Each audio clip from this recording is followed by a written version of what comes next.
The morning sun sliced through the sheer curtains of what was once our sanctuary, casting a pale glow across the polished floorboards. I slid from the edge of the mattress, the weight of unease anchoring me to the threshold of waking. This house had been more than walls. It was the lexicon of our lives together. The faint scuff marks by the door from when we first moved in, the tiny chip on the hearth where I'd dropped that china mug on our 3rd anniversary, the soft whisper of the draft in the study where he'd proposed. It felt strange to stand here now, as though a stranger had commandeered every memory. I laid my hand against the banister, the same smooth walnut rail I had traced with my fingers as a child, drawing strength from its familiar solidity. My name is Leora Whitcomb, and by every measure I believed I had control over my world. Yet this morning, control seemed as fragile as that hem of uncertainty creeping across my heart. The phone carved through the silence, its shrill ring like a summons to the unknown. I pressed the receiver to my ear before the 3rd chime, bracing myself for whatever greeting might confirm my worst fears. Mrs. Whitcomb? The voice was courteous, but distant, clipped. Yes, my own voice cracked, betraying the tremor beneath years of composure. This is Mary Ann Holt from First National Bank. I'm calling regarding your property on Maple Avenue. The words hovered between us like dust motes. Maple Avenue. That was the street we left behind 2 summers ago, the house I thought we still owned. Our property? I repeated, tasting confusion. Yes, ma'am. The bank is now the legal owner. We attempted to reach Mr. Damien Whitcomb to finalize the closing, but we haven't heard back. We're preparing to list it, unless you have objections. Close the call, take a breath, steady myself. But we sold that condo in the city 9 months ago. The Maple Avenue house was our primary residence. We never defaulted on payments. There must be a mistake.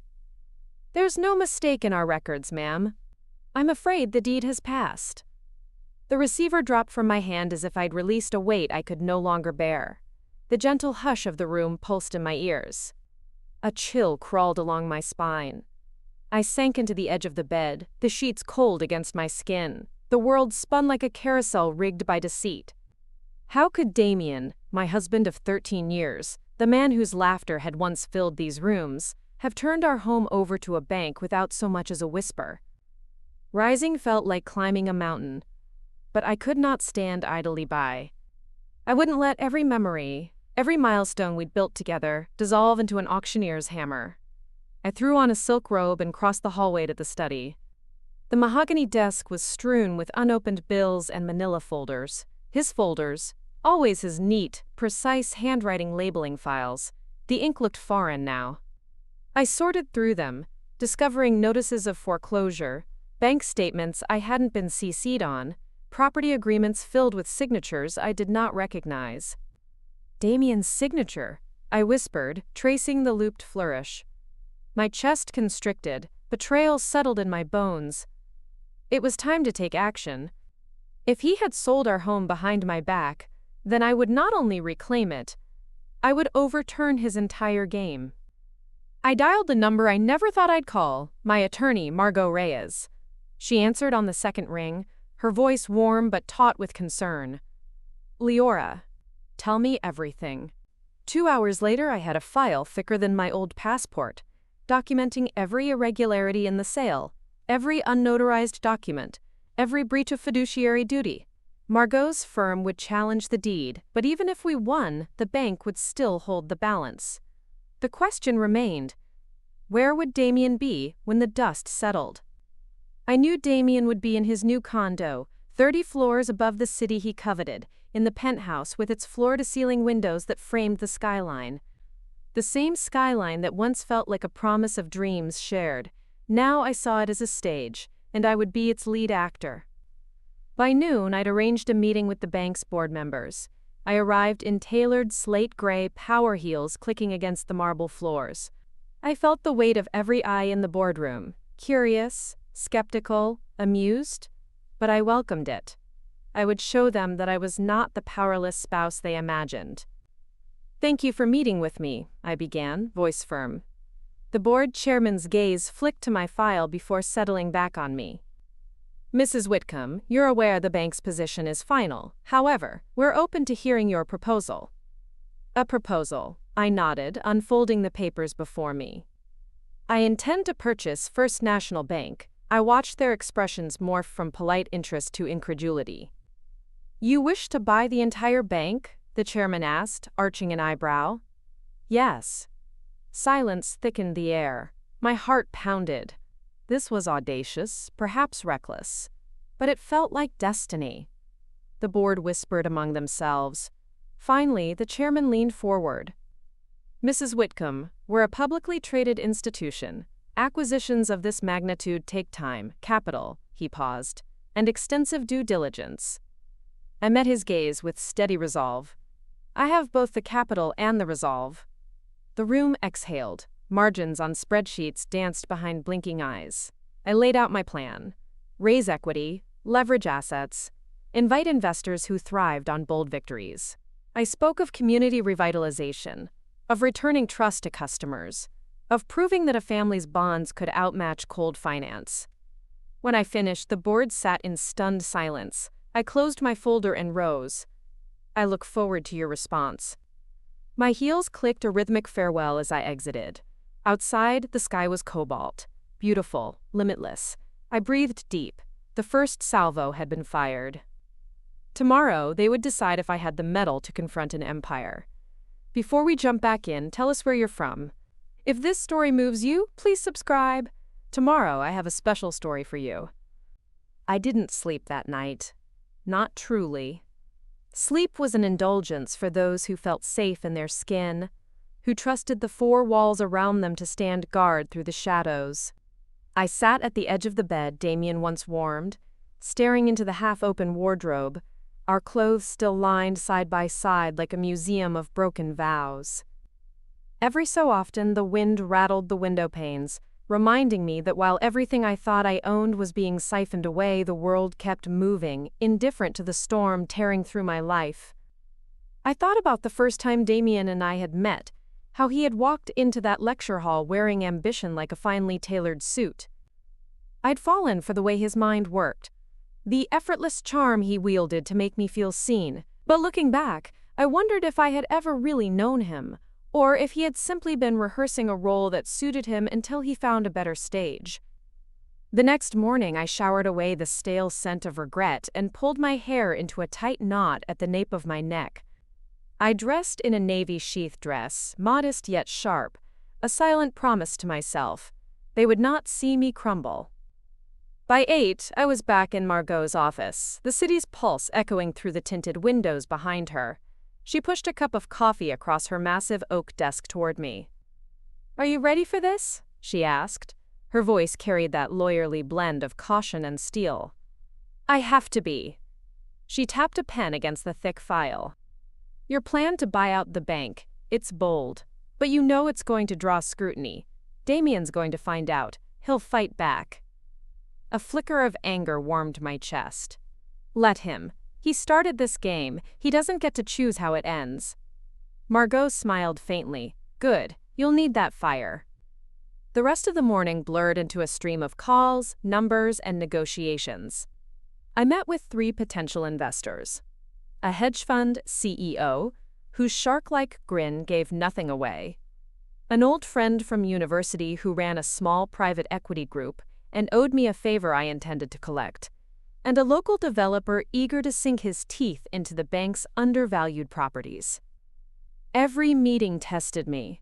I had to be more than just the wronged wife. I had to be the vision they could bet their millions on.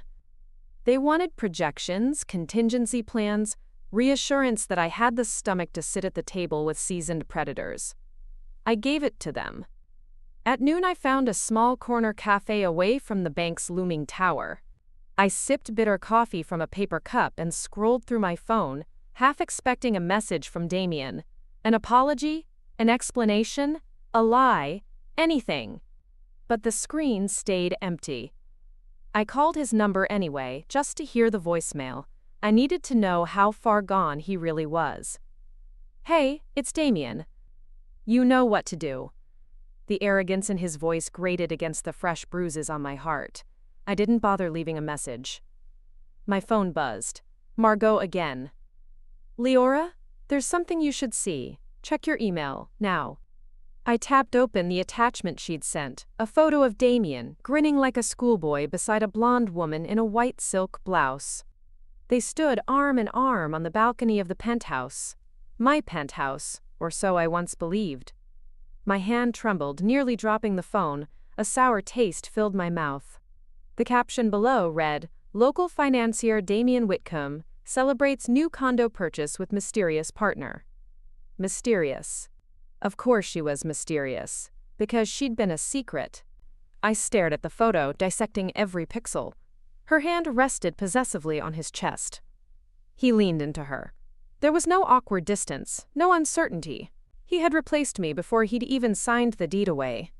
I swallowed the bitterness, squared my shoulders, and tucked the phone into my purse. Let him flaunt his betrayal. He had no idea what storm I was about to bring to his door. The afternoon found me back in the bank's marble lobby. This time, the guards didn't bother to hide their curiosity as they buzzed me through. The receptionist, who had barely lifted her eyes the day before, now watched me with thinly veiled interest. When I entered the boardroom, the chairman and the other members were already waiting. A fresh pot of coffee steamed on the credenza. I wondered if they brewed it just to mask the stale air of corporate greed. "Mrs. Whitcomb," the chairman said, standing to shake my hand. "We've reviewed your initial offer. It's substantial." I took my seat, crossing my legs slowly. "But?" He spread his hands. "It's still short. You'd need an additional $10 million to be competitive. And you'd have to come up with it quickly. We're fielding other offers." Other offers. The words tasted like iron. I forced a smile. "I understand. I'm prepared to match any serious bid. I'd like to see the full list of assets, liabilities, and pending acquisitions. Complete transparency." A low murmur rippled around the table. Transparency wasn't their game. The chairman cleared his throat. "We'll send over what's legally required." "But Mrs. Whitcomb, are you sure you want to do this? It's an enormous commitment, and given your personal involvement—" "My personal involvement is exactly why I'm the right buyer," I interrupted, my voice hardening. "I know what this institution could be, not just what it's become under men like my husband." The room fell silent. The weight of my words settled over them like a blanket of fog. When I left, the receptionist's gaze lingered on me. Pity, maybe, or admiration. I couldn't tell, and I didn't care. I had one focus: securing that $10 million. Back home, the walls seemed closer than ever. I paced the study, phone pressed to my ear as I dialed contact after contact. Friends, old colleagues, acquaintances, who owed me their success stories. Some hung up. Some laughed. Some promised to think about it. Night fell in a hush of orange and indigo. Still, I pressed on. At midnight, the final call ended with a promise. An introduction to someone with deep pockets and an even deeper thirst for revenge against the same banks that had once broken his family. I stared at my reflection in the study window, hollow-eyed but unbowed. This was no longer about just reclaiming my house or exposing Damien. This was about becoming the woman I'd once dreamed of being, one who didn't just survive betrayal, but forged her own empire from its ashes. When my phone vibrated with the investor's name, I answered on the first ring. "Mrs. Whitcomb, let's talk numbers. And timing." I glanced at the clock. 12:04 a.m. The city lights blinked like stars rebelling against the dark. "Timing is now," I said. And I meant it.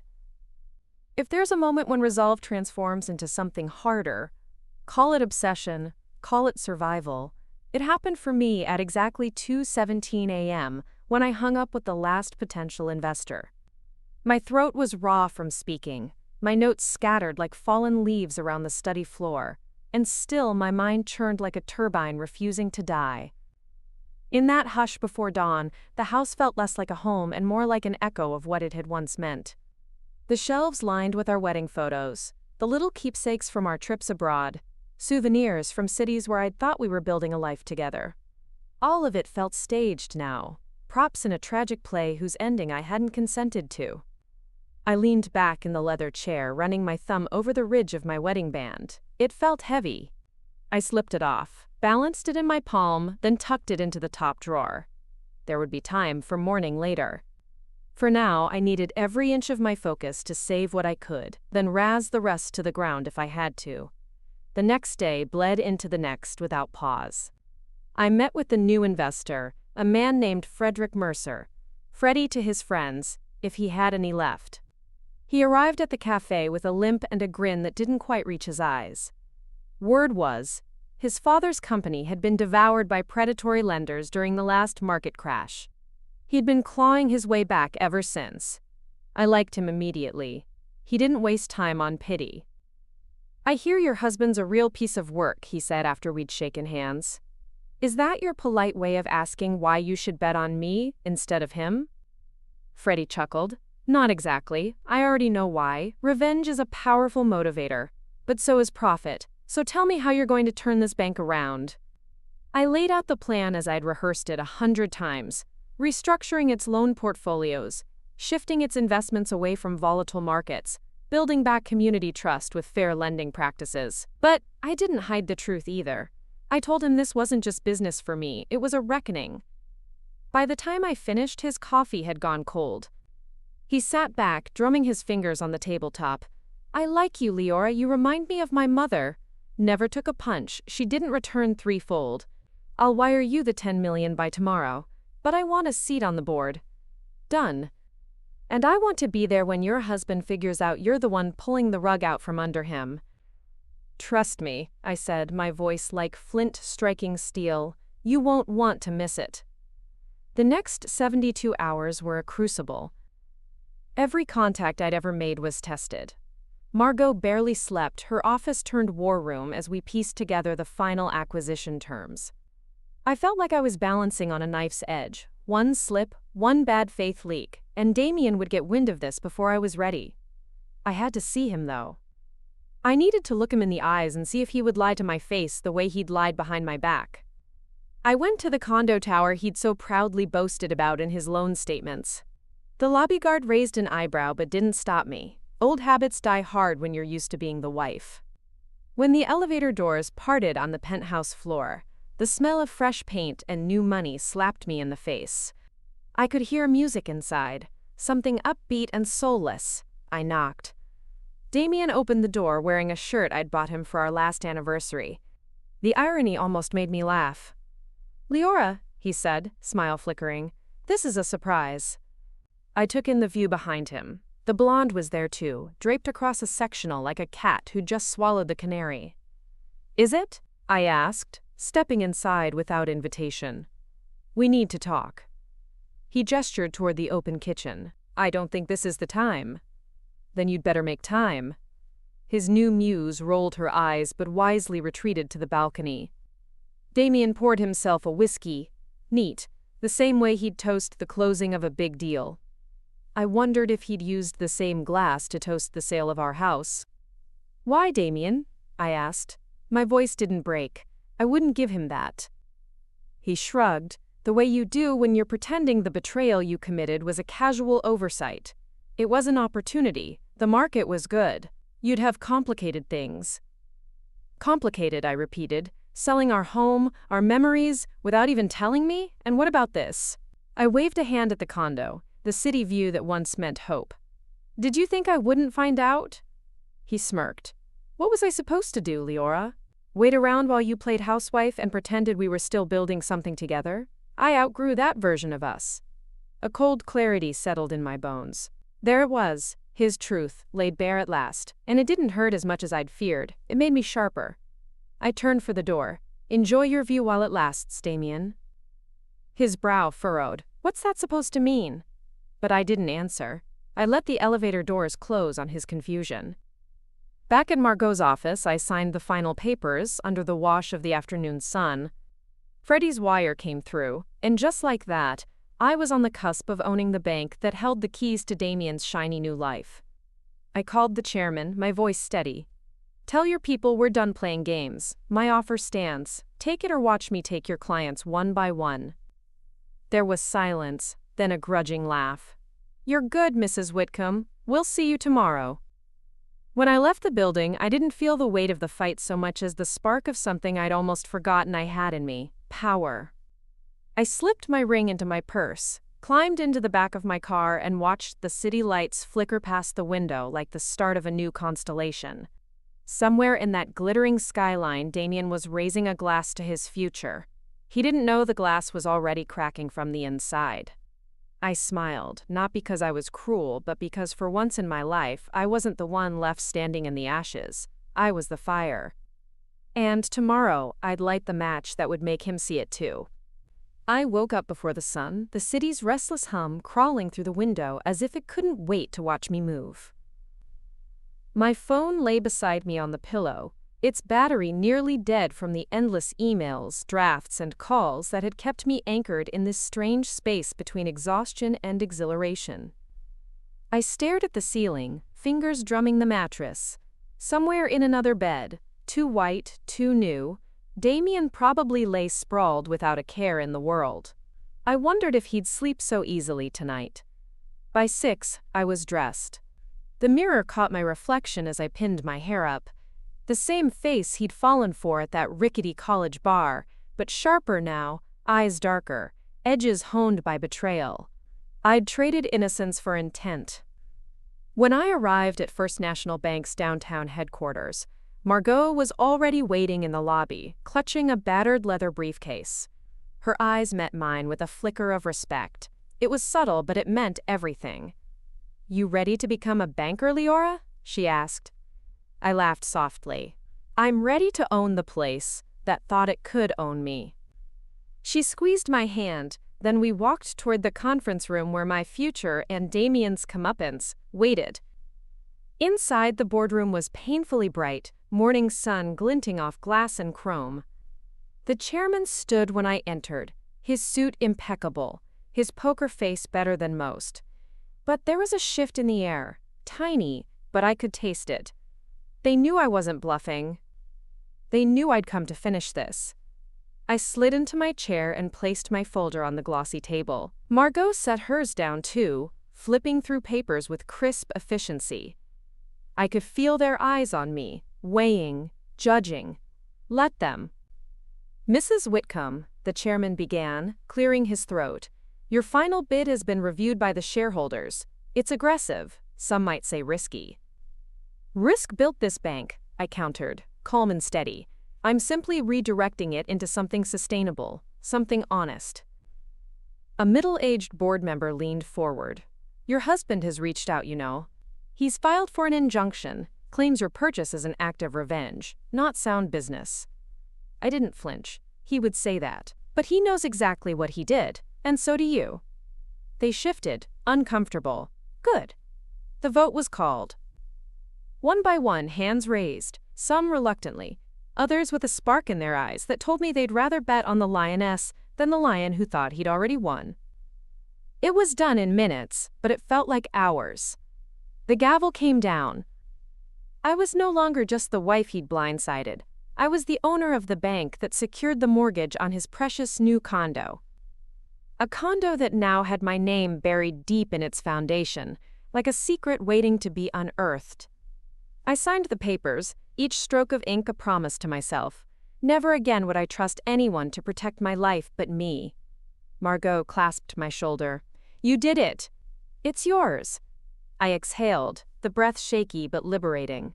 Now the real work begins. I spent the next few days immersed in the chaos of transition. Meetings with department heads who eyed me warily, calls to stabilize nervous clients, late nights combing through balance sheets that told a story of greed and neglect. I made small, visible changes first, little signals that this was no longer Damien's playground. And yet, in the quiet corners of my mind, I knew the confrontation was coming. He wouldn't stay quiet for long. The first blow came through my lawyer, a letter demanding immediate liquidation of our joint accounts, citing marital misconduct. My misconduct. He spun a web of lies so audacious I almost laughed. Margot shook her head when she read it. Classic move. He wants to drain you, starve the acquisition, but he can't touch the capital you raised independently. "Let him try," I said, my voice like steel. "I want him to know I see every move coming." That night, the tension found its way into my dreams. I dreamed I was walking through our old house on Maple Avenue, the walls peeling like old paint. Damien's laughter echoing from somewhere I couldn't find. I woke up gasping, moonlight painting the ceiling with ghostly shapes. I made tea, wrapped a blanket around my shoulders, and drafted an email to the board. A plan for restructuring the bank's high-risk portfolios, a community lending initiative, a new PR campaign to show the world that the woman scorned had teeth. By morning, the plan was in motion. 2 weeks after I took the bank, Damien finally came to see me. He didn't call ahead. He waltzed into my office like he still owned the oxygen I breathed. I didn't look up immediately, made him wait. When I did, I let my gaze rake over him, noting the lines of stress that hadn't been there before. "Damien," I said smoothly, "to what do I owe the pleasure?" His jaw tightened. "Cut the theatrics, Leora. You're not going to get away with this." I leaned back, folding my hands. "Get away with what, exactly? Buying the bank you so kindly handed me the keys to when you sold our house out from under me?" He slammed his palms on my desk. "You think this makes you powerful? You think you can take my condo, my investments?" I raised an eyebrow. "Your condo? Technically, it's the bank's condo, which means now it's mine. And I could call in the note tomorrow if I wanted to." His face drained of color. "You wouldn't." I tilted my head. "Try me." He fell back into the chair opposite mine, his swagger bleeding out of him. For the first time, I saw it, the man behind the mask. Small, desperate, so certain the world would always bend for him. "You ruined us," he spat. "You did this." I laughed, low and humorless. "No, Damien. You ruined us the day you decided you could sell me out like an old piece of furniture. I'm just making sure you know what it feels like to lose something you thought you'd locked away." He tried to stand tall when he left, but the echo of his footsteps down the marble hallway sounded like defeat. After he was gone, I sat alone in my office for a long time. I stared out at the city, the same skyline I'd once dreamed of conquering alongside him. I realized now it was never about conquering with him. It was about surviving him, and becoming more than he ever thought I could be. When the phone rang, I answered on the first ring. It was Freddie, his voice bright with mischief. "Heard he paid you a visit. How'd it go?" "He's rattled," I said. "He should be." Freddie laughed. "Good, you're almost there, Leora. One more push and he'll realize he bet against the wrong woman." I leaned back, closing my eyes. The sun dipped behind the skyline, and I felt its warmth on my face. For the first time in months, the warmth didn't burn. It fed me. I was ready for whatever came next. And I would not bow. Power has a strange taste. It's metallic at first, sharp, almost bitter, until you learn to roll it across your tongue like an expensive wine. By the end of the month, I was sipping it daily, learning which notes to savor and which to spit out. Owning the bank turned me into something I never imagined I'd become, a force people whispered about behind closed doors. Once I was the nice woman at Damien's side, the wife who hosted fundraisers and smiled politely at other people's ambitions. Now, those same people checked their rearview mirrors for me, wondering if I was behind their next missed opportunity. But the glow of victory flickered like a candle when the wind found the cracks. And there were cracks, hairline fractures that I could see, even when I closed my eyes at night.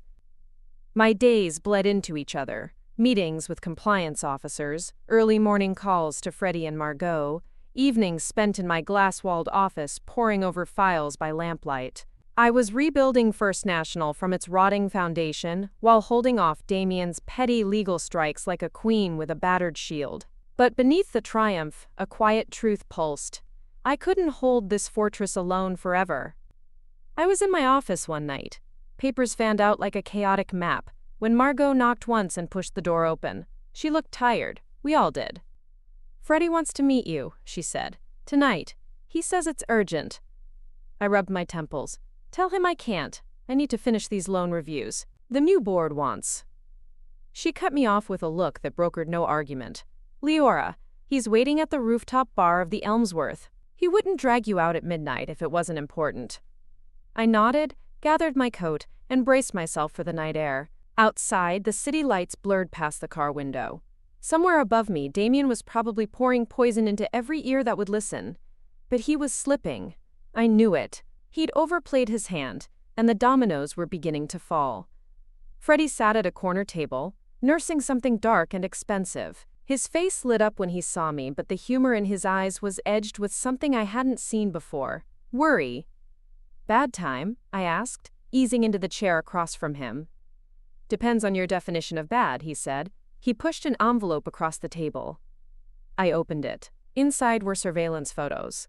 Grainy shots of Damien meeting with a man I recognized instantly. Quentin Shale, a developer with a reputation for making messy problems disappear. My stomach tightened. "Damien's desperate," Freddie said. "He's trying to offload his debts through Quentin, probably to buy himself time. But Shale doesn't just rescue. He digs for dirt. If he finds a crack in your deal with the bank, he'll exploit it." I studied the photos, the faint swirl of my reflection in the glossy prints. Damien never stopped gambling. He just changed the game board. "Do you think they have anything?" I asked. Freddie smirked. "On you? No chance. You're cleaner than a nun, but your investors, someone could spook them." I traced the rim of my glass. "Then we make sure they stay loyal. And we make sure Quentin knows that coming from me means going through all of us."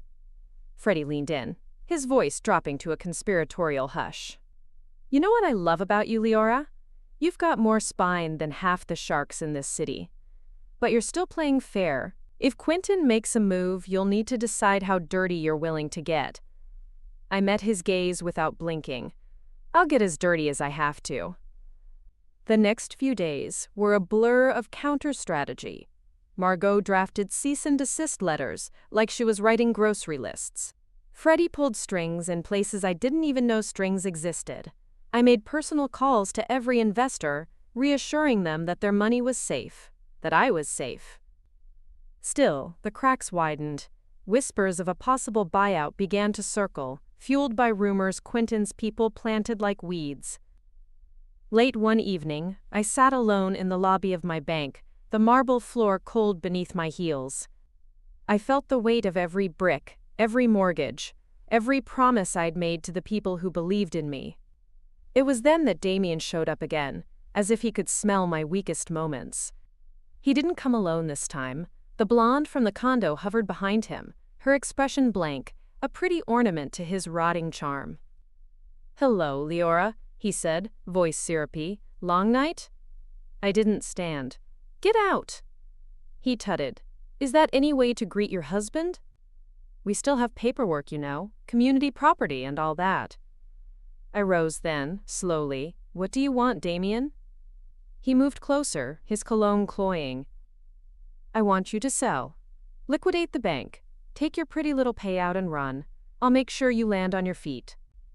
I laughed, a sharp, humorless sound that bounced off the high ceilings. "You want me to save you again, that's what this is. You think if I back down, you get to keep your pretty penthouse and your new toy."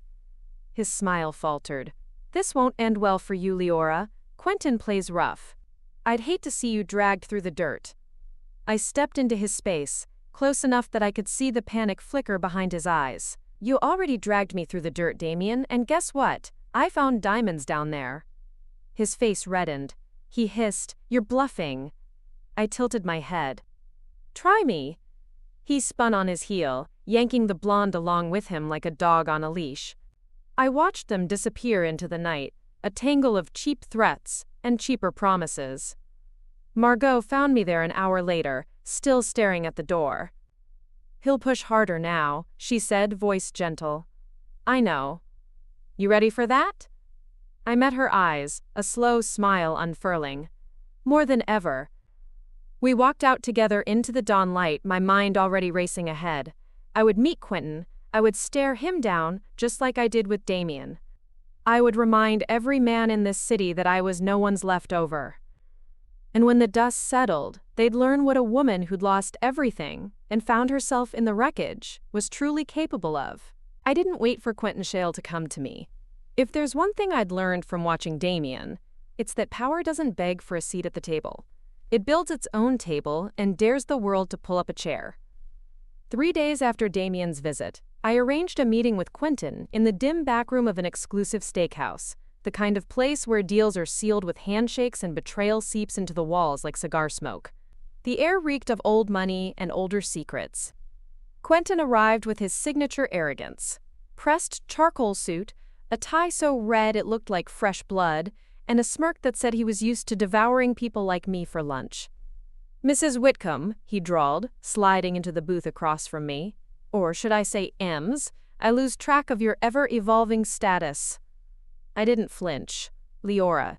And let's drop the pleasantries. You've been sniffing around my investors, spreading rumors, trying to poke holes in my acquisition." He raised an eyebrow, swirling his scotch. "Just doing my due diligence. The street says your bank's still wobbly, and I like to know where my opportunities lie."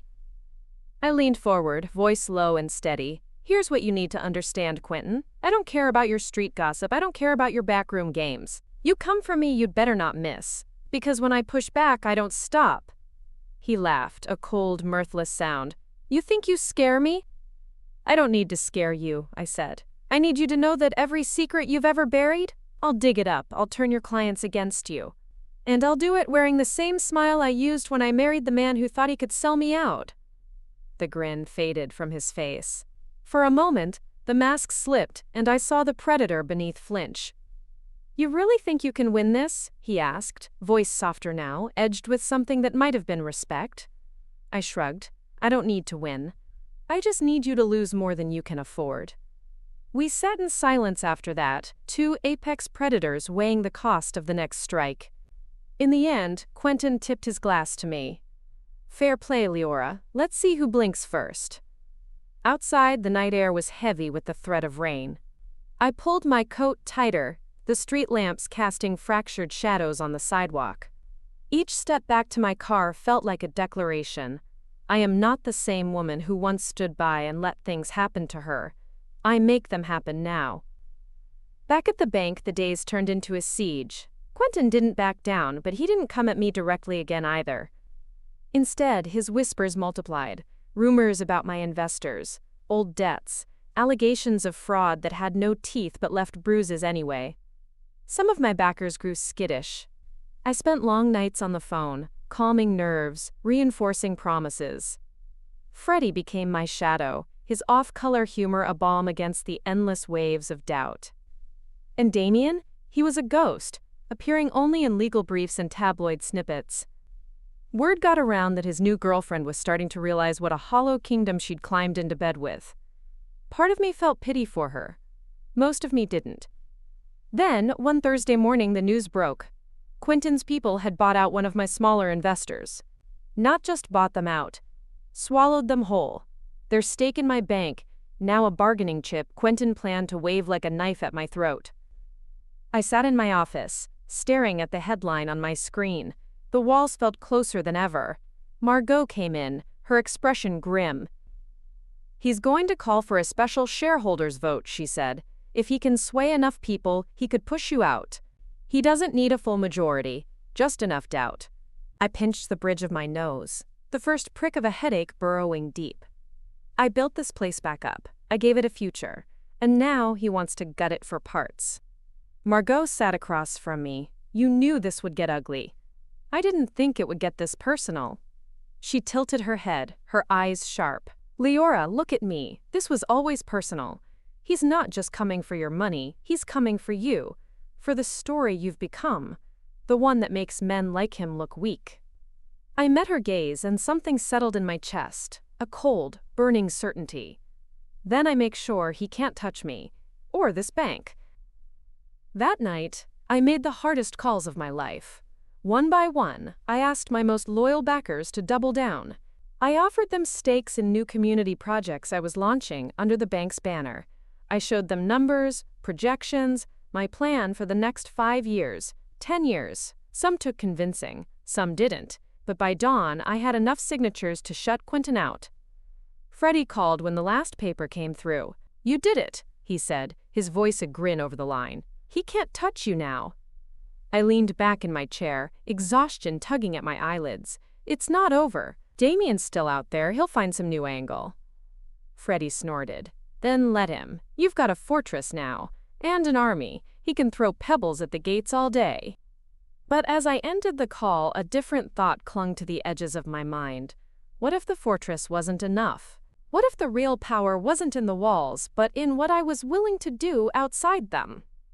2 days later, Damien made his move. He filed for bankruptcy, an attempt to slip out from under the bank's hold on his condo.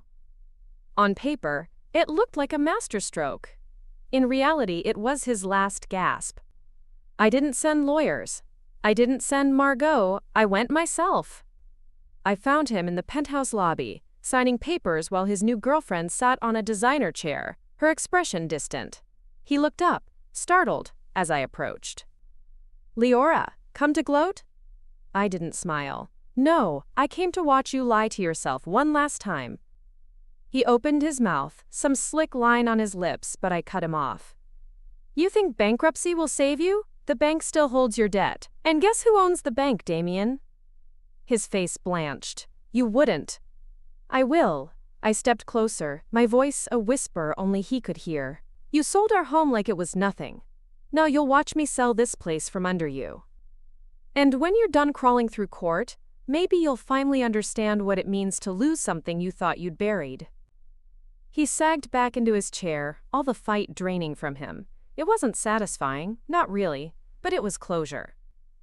I turned to leave, but the girlfriend's eyes caught mine. Pity? Anger? I couldn't read it. Maybe she'd learn from him. Maybe she'd become someone else's problem, not mine. Back at my office, I stood by the window, watching the city pulse below. Every building, every streetlight, every flicker of life, it all felt different now. Not because I owned it, but because I'd proven I didn't need someone else to validate my place in it. I took a deep breath, savoring the taste of the air I'd fought for. My reflection in the glass stared back, older, wiser, stronger. Damien had taken my home. I'd taken his future. And now? Now I was ready to build something even he couldn't burn down. The storm wasn't over. But I was the storm now. The city felt different when you owned the very walls that once threatened to close in on you. But power, real power, didn't mean every door stayed open forever. It meant I had to stand guard at each threshold, ready to slam it shut before the next betrayal crawled through.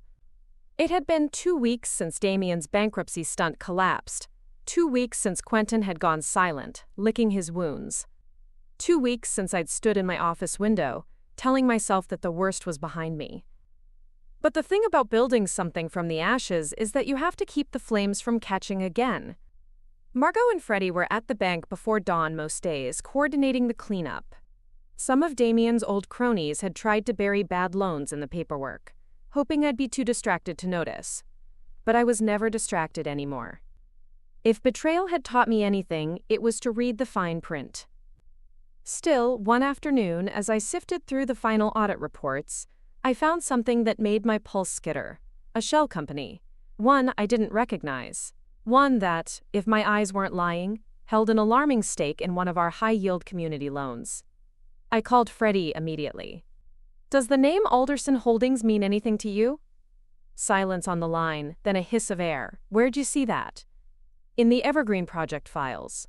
They're listed as a silent partner." "Hell," he muttered. "Leora, that's Quentin. That's his front. He's still got skin in this game." My stomach flipped. I'd thought Quentin was done, that he'd accepted the new order.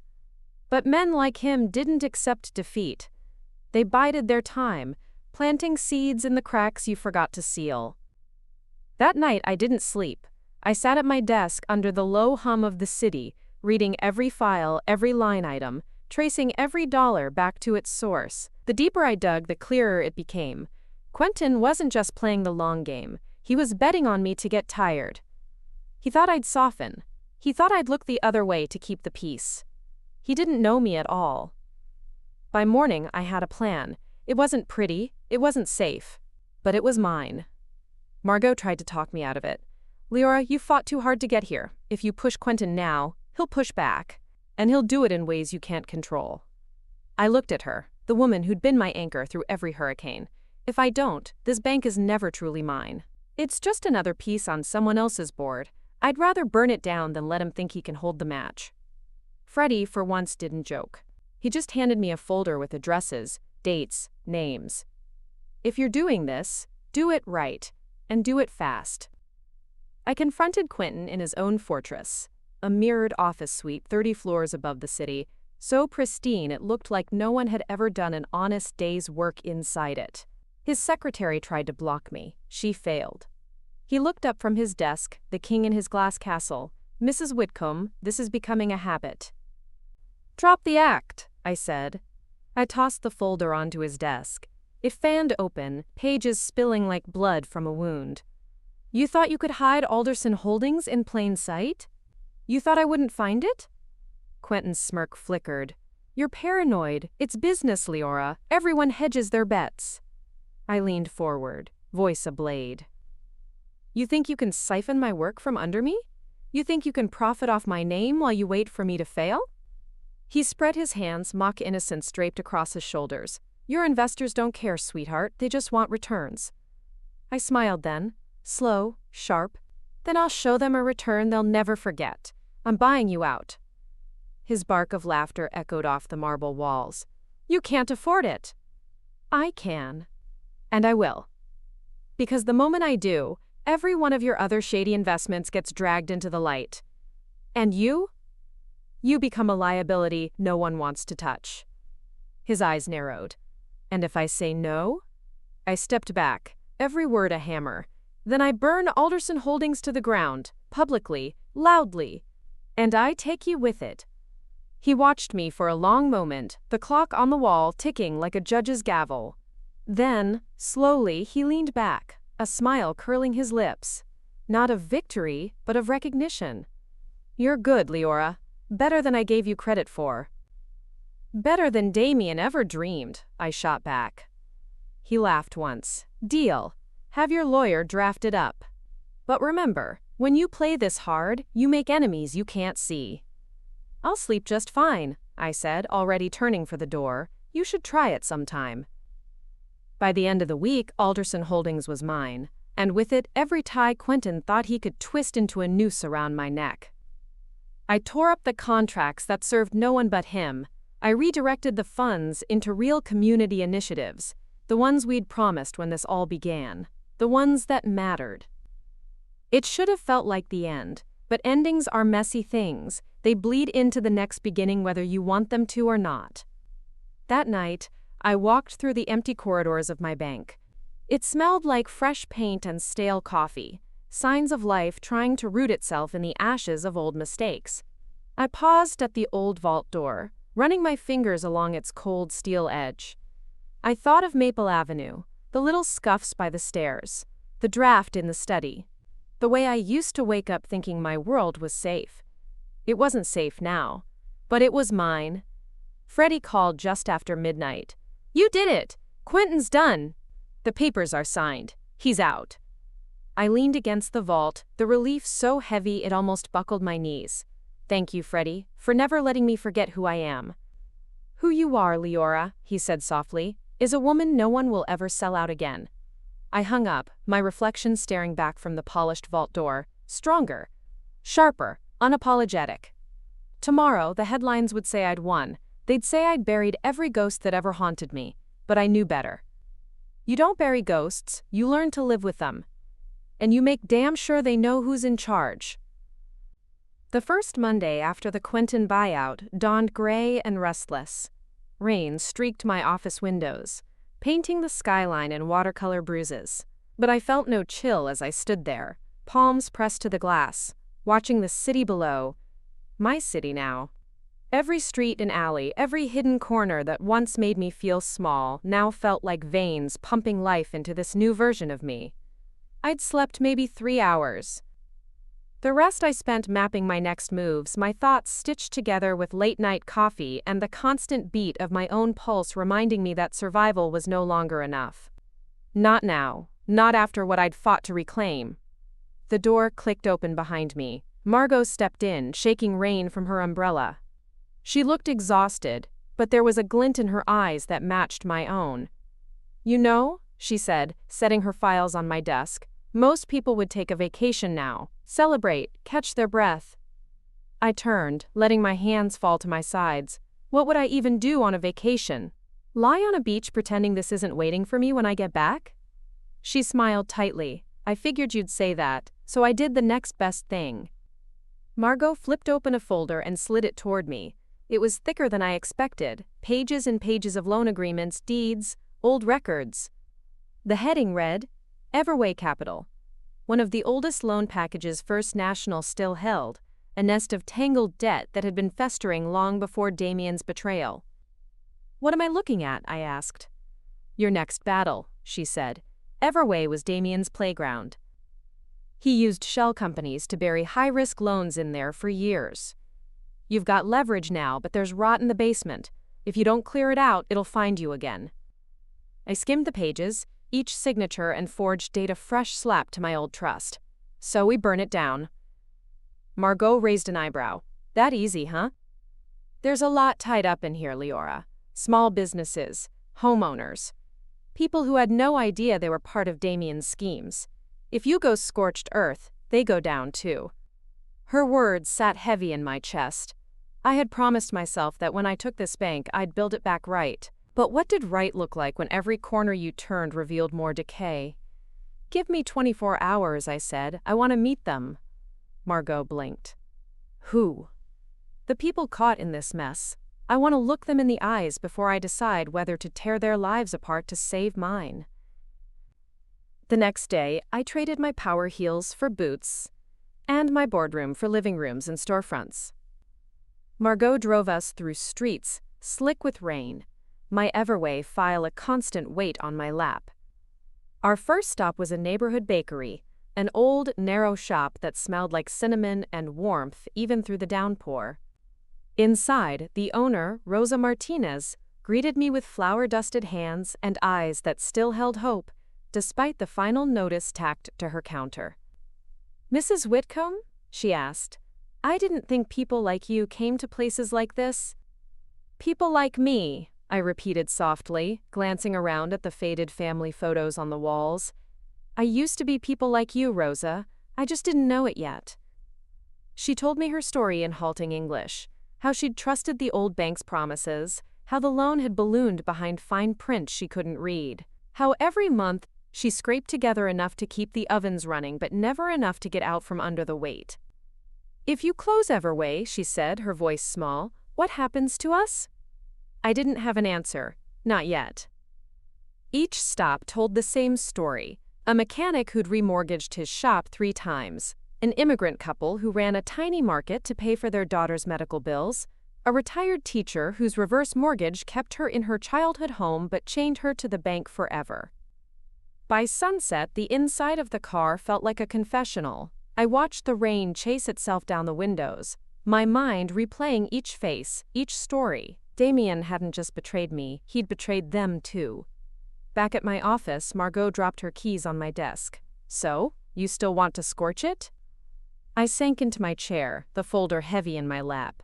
"No, we cut it out piece by piece. We find the parts worth saving, and we protect them. The rest, we expose it." She smiled, tired but proud. "Good, that's the Leora I fought beside." I rubbed my temples, exhaustion slithering into my bones. He really thought he could hide this. Even now, I don't think he knows how much rot he left behind. "Damien never cared about what he left behind," she said. "But you do. That's why you win." 2 weeks later, the Everway purge began. I called every borrower myself, even when my voice went hoarse and my days blurred into nights. We restructured fair payment plans for the honest debts. We forgave loans that were predatory. We reported the rest, shell companies, straw buyers, fake fronts, to the authorities. I didn't care who Damien had bribed to keep those secrets buried. He'd buried me once too. This time, I was the one digging up graves. Freddie dropped by one evening as I sat surrounded by stacks of files. He leaned against my desk, smirking. "You know you're going to make a lot of enemies cleaning this up, right?" I looked up at him, unflinching. "Then they can stand in line behind Damien and Quentin." He laughed. "Fair enough. Just don't let this bank kill you, Leora. It's not worth it." I met his eyes, that familiar spark between us, a shared understanding that we were the same kind of animal now. "It is worth it," I said. "Not because of what Damien did, but because this time, I'm the one writing the rules." He held my gaze for a heartbeat, then tapped the edge of the Everway file. "Then let's finish the story right." On Friday, I held a press conference, Something I'd never imagined doing. The lights were too bright, the microphones too close. But I stood behind the podium, my voice strong. I told the city what Everway really was. I told them who Damien really was. And I told them exactly how I planned to make it right. When I finished, a reporter in the back asked, "Aren't you afraid of what he'll do now?" I smiled, a flash of steel in my teeth. Damien's already done the worst he can. The difference is, this time, I'm still standing. And I'm not standing alone. The applause started small, but it spread. Not because they believed every word yet, but because I did. Afterward, I stood in the empty hallway outside the press room. The old me, the one who'd trusted so blindly, would have run then, back into the shadows. But I felt no shadows now. Just the weight of my own resolve. I'd bought the bank. I'd bought his condo. I'd bought back my life. And if he thought that was the end of the story, he didn't know me at all. I slipped my phone from my pocket, thumb hovering over Damien's number one last time. Then I smiled and slipped it away again. He could wonder. Let that be his prison. Rain washed the city clean that night, but inside my office, the storm still raged. It was the kind of quiet that hums with the weight of choices, the ones you can't take back once made. I sat on the edge of the leather couch by the window, papers fanned out around me like broken wings, each one a remnant of someone else's desperation that Damien had fed on for years. I could hear the Everway borrowers' voices in my head. Rosa, the teacher, the mechanic, each one more than a line item now. Every signature on those old loans was a scar. Maybe that's why I couldn't sleep. I'd bought the bank to prove I wasn't just some pawn he could trade away. But now that I had it, I was the one carrying every broken promise he'd left behind. Margot came in just after midnight, her heels quiet on the polished floor. She sank down beside me, not saying anything at first. She didn't have to. She knew the cost better than anyone. "You're about to make enemies you'll never see coming," she said at last, voice soft but sure. "You know that, right?" I looked at her, this woman who'd stayed when everyone else ran. Good, maybe they'll keep me sharp. A ghost of a smile curved her lips. "Then sharpen your claws. There's more. Freddie found something." She handed me another folder. My hands trembled as I flipped it open. A trail of bank wires leading from an Everway shell company to an offshore account, one that traced right back to Damien. Proof that even now, in his final scramble, he was siphoning money he'd stolen from people who trusted him. For a heartbeat, I wanted to cry. But tears felt useless. Anger tasted better. "He'll try to run with it," I said. "He'll drain everything and vanish." Margot nodded. "Unless we make it impossible." The next morning, I stood in a small, grim courtroom with marble floors that smelled like old paper and older secrets. My suit was immaculate. My voice was steel when I swore the affidavit that would freeze Damien's accounts. I didn't flinch when the judge asked if I understood the consequences. "I understand perfectly," I said. "Let him try to run. He'll find every door locked." When it was done, I walked out into the drizzle, Margot at my side. It should have felt like vindication, but all I felt was the hum of unfinished business. "Leora," Margot's voice pulled me back. She touched my arm, her expression raw. "This doesn't end here. He'll fight. He'll smear you. He'll tell the world you're the villain." "Then let him," I said. "He's still playing his old games. But I don't live on his board anymore." That night, the media got wind of the asset freeze. The headlines spun like a circus. Estranged wife locks down husband's fortune. Scorned or shrewd, the woman who bought her betrayal back. I didn't bother to read them all. Let them talk, I was too busy moving forward. The next day, I called Rosa from the bakery. She was still there, folding dough in the pre-dawn quiet. "Mrs. Whitcomb?" she asked, her voice cautious. "Leora," I corrected her gently. "The Everway debt is gone. You're free. Keep your shop. Keep your family here." I heard her breath catch, then the muffled sound of her crying as she thanked me. It wasn't enough. Not after everything Damien had done, but it was something. A promise kept. I called the mechanic next, then the teacher. Each time, my voice steadier, my heart lighter. Their relief didn't fix everything, but it reminded me why I was still here, standing in the rubble and choosing to build. Days passed in a blur of board meetings, new loan agreements, cautious headlines that began to shift from scandal to grudging respect. Freddie was my right hand, Margot my shield. The three of us moved like chess pieces across a board Damien no longer controlled. And yet, every so often I'd catch my reflection in the lobby glass, sharp suit, sharper eyes, and wonder who I'd become. Not the girl who'd walked down the aisle believing promises. Not the woman who'd stood helpless while her home was sold out from under her. Something else now. Something more. I didn't know if I liked her, but I respected her, and maybe that was better. A week later, Freddie burst into my office without knocking, waving his phone like a flag. "You need to see this." I took the phone. A video, grainy, but clear enough. Damien, drunk and rambling at some rooftop bar, bragging about his next move. He still thought he could outmaneuver me, even with frozen accounts and a reputation circling the drain. "He's bluffing," I said, handing the phone back. "He doesn't have the leverage anymore." Freddie snorted. "Maybe not, but he's poison, Leora. He's not above trying to drag you down with him." I sat back, staring at the ceiling. "Then we finish it. We put him on record. We get every paper trail, every crooked deal, every stolen dollar, and we show it to the world." Margot arrived within the hour, files stacked like bricks. "We'll need to move fast. He'll see it coming." "Let him," I said. "Let him know exactly how it feels." 2 days later, Damien called me. First time in months. I let it ring, my thumb hovering over decline. Then I answered. "Leora," he said, his voice a ghost of its old charm. "You don't have to do this. We can settle. Quietly. You've made your point." I stood at my office window, watching the sun split the clouds. "No, not this time." "You're destroying me," he snapped, the mask slipping. "Do you even hear yourself?" "You destroyed yourself," I said. "I'm just giving you the stage." A long silence, then a sigh. "I never thought you'd be this cold." I laughed, soft and sad. "I'm not cold, Damien. I'm done." I ended the call before he could answer. The following Monday, the press release went out. Every detail of his fraud, every stolen penny, every loan shark trick he'd buried in shell companies. It was more than a scandal. It was a reckoning, and it was mine to deliver. I watched the news that night from my office couch, the rain tapping the glass behind me. Margot sat on the floor, Freddie sprawled beside her, the three of us half drunk on cheap champagne and disbelief that we'd made it this far. "So what now?" Freddie asked, tipping his glass my way.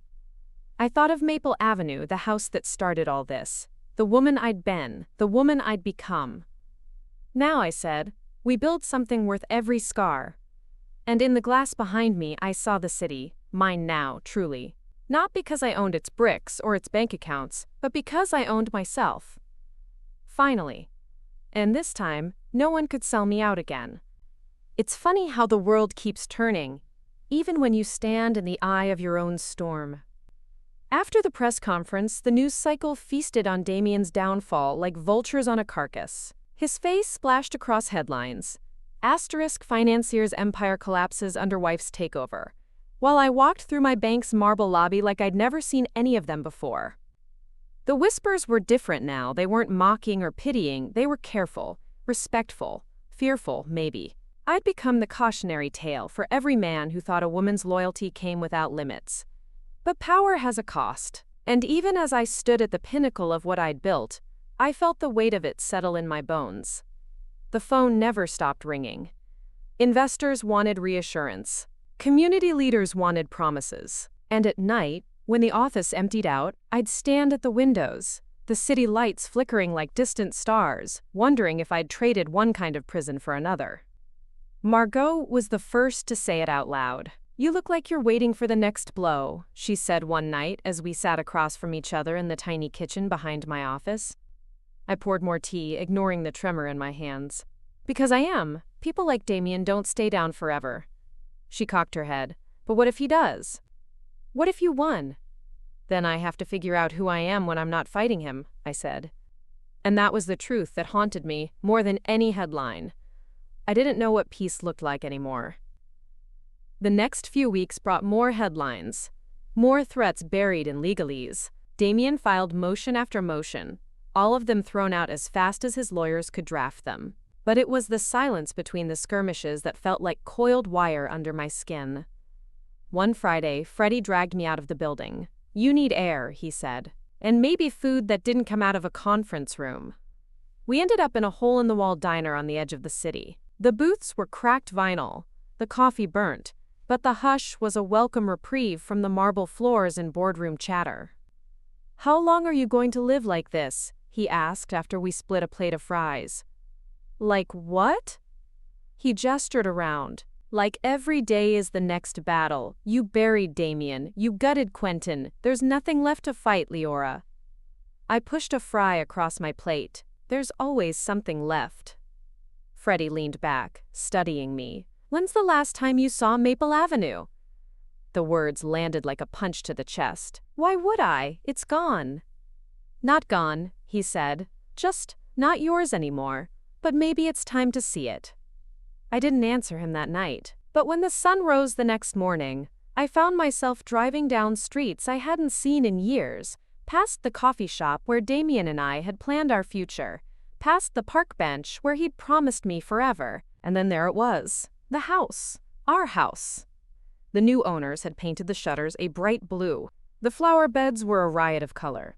Someone loved it now, maybe more honestly than we ever did. I sat in my car across the street, watching the curtains flutter in the breeze, and felt something uncoil inside me. It didn't hurt like I thought it would. It felt finished. I didn't need the house back. I didn't need him back. I had everything I needed inside me now. Back at the bank, I called Margot into my office. "I'm selling it," I said. "Not the bank, the condo, Damien's condo." She blinked. "You're sure?" "Yes. He built it on a lie. I don't want a monument to his betrayal. I want this chapter done." Margot squeezed my hand. "What about the money?" I laughed, the sound raw but real. "Let it go to the Evergreen Project. Let it repair what he broke." The sale moved fast. There were buyers lined up for a penthouse with floor-to-ceiling windows, and the taint of scandal still lingering in its polished floors. By the time the papers were signed, Damien's last footprint in my world had been scrubbed away. On the day the new owners moved in, I stood in the empty penthouse one last time. I could still hear his voice echoing off the glass. Promises, excuses, poison disguised as charm. "Goodbye," I whispered to the empty room. It didn't answer. It didn't need to. I wish I could say the final battle ended with fireworks, that Damien showed up at my door, screaming for redemption or revenge. But the truth was smaller, quieter. He slipped away into some other city, rumors of bankruptcy and offshore accounts trailing him like a ghost. I stopped caring where he was. One evening, I stood at the edge of my bank's rooftop garden, something I'd built after Quentin, a symbol that new things could grow where rot once festered. Freddie joined me, 2 glasses of cheap champagne in his hands. "To new beginnings," he said, clinking his glass to mine. I looked out at the city, the skyline that had once felt like a prison, now a promise. "To new beginnings," I echoed. Before the sun dipped behind the skyscrapers, I recorded a final message to my team. I stood in the boardroom, my voice steady, my heart light. "When I started this journey, I thought reclaiming what was mine would be enough," I said into the camera. "But it wasn't about taking back a house or a bank or a name. It was about becoming someone who can't be sold out ever again." I paused, letting that truth settle in my bones. We are more than what they take from us. We are what we build back, brick by brick, scar by scar. And this is just the beginning. When I turned off the lights that night, I didn't feel the ghosts at my back anymore. Just the hum of the city below, the warmth of the fight that brought me here, and the quiet certainty that no one would ever write my ending for me again. Before we jump back in, tell us where you're from. If this story moves you, please subscribe. Tomorrow I have a special story for you. I thought the last chapter would feel like a coronation, some grand finale where every wrong was righted, every bruise healed. But real life doesn't tie itself in neat bows. Real life leaves you standing in a hallway at 3 in the morning, barefoot and exhausted, staring at a skyline that doesn't care how many battles you've won. That's where Margot found me. The hallway outside my office was dark except for the glow of the emergency lights, throwing long shadows against the glass walls. "You okay?" she asked, though she already knew the answer. I sank down onto the floor, back against the cool plaster. "I don't know who I am if I'm not fighting him." The words came out quieter than I expected. "Every choice I've made for the past year has been about taking back what he stole. But now there's nothing left of him here." Margot sat beside me, her knees pulled up under her skirt. "That's because you won, Leora. You didn't just outplay him. You survived him. That's what he never saw coming." I rested my head against the wall, listening to the faint hum of the city below. Surviving isn't enough anymore. I want to live again. I don't know what I want. She nudged my shoulder. Then start there. Figure out what you want when you're not trying to erase someone else's mistakes. You've rebuilt everyone else's dreams. Now rebuild your own. The next morning, I walked through the bank lobby before the sun rose. The marble floors reflected the early light, each step echoing like a promise I was still learning to keep. I paused by the community board we'd installed last month. Photos of local business owners whose debt we'd forgiven, letters of thanks pinned beside flyers for charity drives and neighborhood projects. It reminded me why I'd done all this in the first place. Not for Damien, not even for revenge, but for the people he'd used up and discarded like spare change. One name caught my eye: Rosa's Bakery, reopening in a new location thanks to a fair loan. I ran my finger over her photo, the smile on her face brighter than any profit report could ever be. I knew what I needed to do next. By the end of the week, I'd gathered Margot and Freddie in the conference room. It felt strange, standing at the head of the table with no war plan, no lawsuit, no enemy lurking behind the next phone call. "I'm stepping back," I told them. "Not leaving, just stepping back. I want the bank to run without me breathing down its neck every day." Freddie raised an eyebrow. "You're serious?" "I didn't fight this hard to become the thing I hated most," I said. "If I hold on too tight, I'll just turn into another Damien, hoarding control until it rots in my hands." Margot leaned back in her chair, a soft smile tugging at her lips. "So what will you do instead?" I laughed, the sound startling in its freedom. "I'm going to find out what living feels like when you're not waiting for the next betrayal." My first step was Rosa's grand reopening. The bakery smelled like cinnamon and coffee and hope. She insisted I stand beside her when she cut the ribbon. The local paper snapping photos while neighbors crowded the sidewalk, their applause genuine and warm. For the first time in years, I wasn't the center of a scandal or a headline. I was just part of something good. After the ceremony, I slipped out the side door, waving off Rosa's protest. I didn't need the spotlight, I needed the air. Freddie found me leaning against the brick wall, the city humming around us. "So," he said, offering me a pastry wrapped in parchment. "Queen of the bank goes back to the people, huh?" I tore off a piece of the pastry, letting the sweetness ground me. "Not queen, not anymore, just Leora." He nudged me with his shoulder. "And what does Leora want now?" I thought about it, really thought. The question didn't sting this time. It felt wide open, like a horizon I could finally reach. "I want a house," I said, "one I choose for myself. Not Maple Avenue, not a penthouse someone else paid for, just mine." "Big yard?" "Huge," I said, "with terrible wallpaper I get to tear down myself." He laughed, shaking his head. "Sounds like hell." "Sounds like freedom," I said. Back at the bank, I drafted a letter to my staff, my people. I told them the truth. That leadership isn't about clutching power until your knuckles turn white. It's about knowing when to hand it off, to trust that what you've built can stand on its own. I watched the words appear on the screen, each one lighter than the last. "When they try to tell you that you can't come back from betrayal, remember this. We are proof you can, not just come back, but thrive. You can build something stronger than the lies they tell about you. You can become someone they can never buy, never break." When I hit send, I felt the last piece of Damien's hold slip away. 2 days later, I signed the final deed, selling the condo for good. The buyers were a young couple, wide-eyed and starry, with dreams I hoped wouldn't sour like mine once had. I handed them the keys myself, letting their excitement wash over the last ghosts of that glass tower. As they drove away, Margot texted me a photo, a for sale sign hammered into the lawn of a small bungalow on the city's edge, weathered siding, cracked walkway, and the biggest yard I'd ever seen. "Think you're ready?" she wrote. I looked up at the sky, the clouds drifting free, the weight off my shoulders at last. I texted back, "I'm ready, Sid. I still visit the bank, but only when I want to. I stand in the lobby sometimes, hands in my pockets, and watch the people who once feared I'd be their ruin now greet me like an old friend. I'm not the woman Damien married. I'm not the woman he thought he could betray.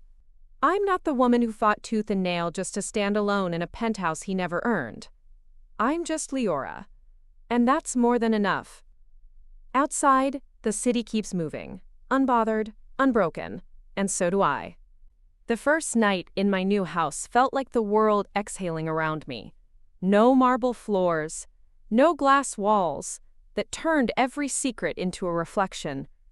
Just old wood beams that creaked under my feet, wallpaper that looked like it had survived 2 centuries of bad decisions, and a wide, overgrown yard that would take me years to tame. I walked from room to room with a mug of tea cradled in my hands, breathing in the scent of fresh paint and possibility. For the first time in too long, every corner belonged to me. Not a gift, not a lie, not a chain disguised as love. Just mine. The next morning, Margot showed up at the door with paint samples, and Freddie brought a bottle of champagne that we drank straight from the bottle while sitting cross-legged on the floor. They teased me about the cracked tiles and the garden choked with weeds, but their laughter was the kind that stitched over scars I'd forgotten I still carried. Later, as the sun sank behind the gnarled old oak in the yard, Margot stood beside me at the kitchen window. "You did it," she said. "You burned it all down and built something better." I shook my head. "Not better, just real, no more ghosts, no more secrets." I raised my glass, the last sip of warm champagne catching the light.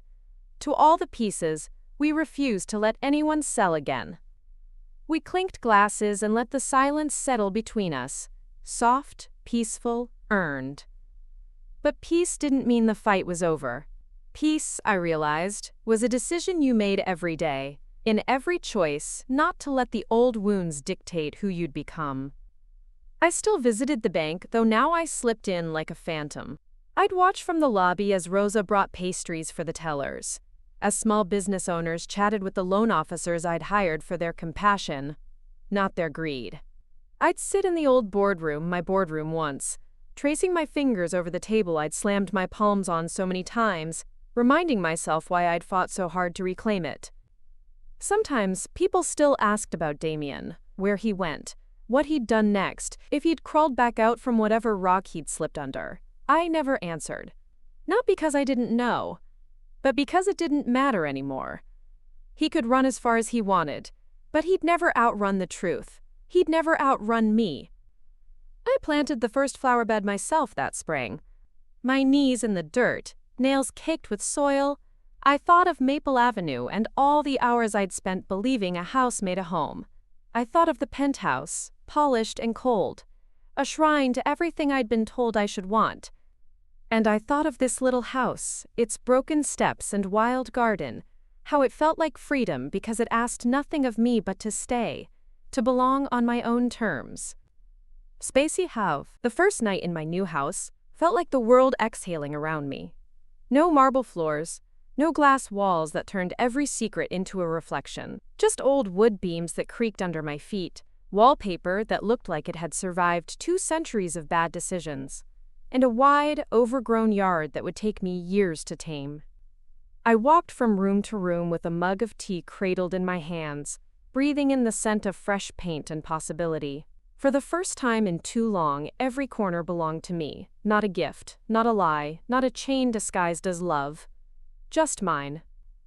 The next morning, Margot showed up at the door with paint samples, and Freddie brought a bottle of champagne that we drank straight from the bottle while sitting cross-legged on the floor. They teased me about the cracked tiles and the garden choked with weeds, but their laughter was the kind that stitched over scars I'd forgotten I still carried.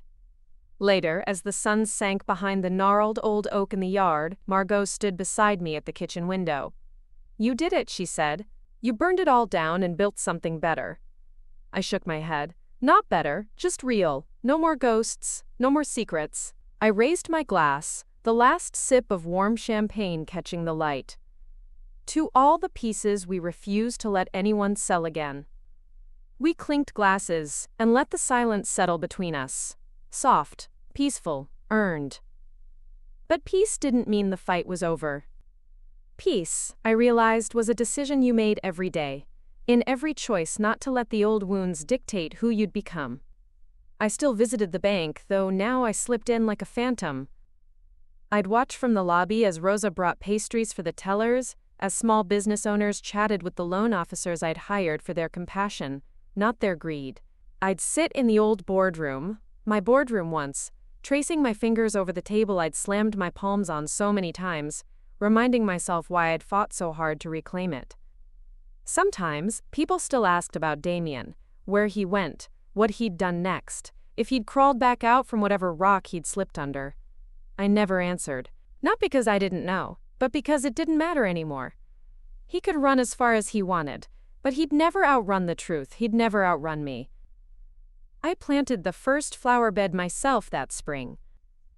My knees in the dirt, nails caked with soil, I thought of Maple Avenue and all the hours I'd spent believing a house made a home. I thought of the penthouse, polished and cold, a shrine to everything I'd been told I should want. And I thought of this little house, its broken steps and wild garden, how it felt like freedom because it asked nothing of me but to stay, to belong on my own terms.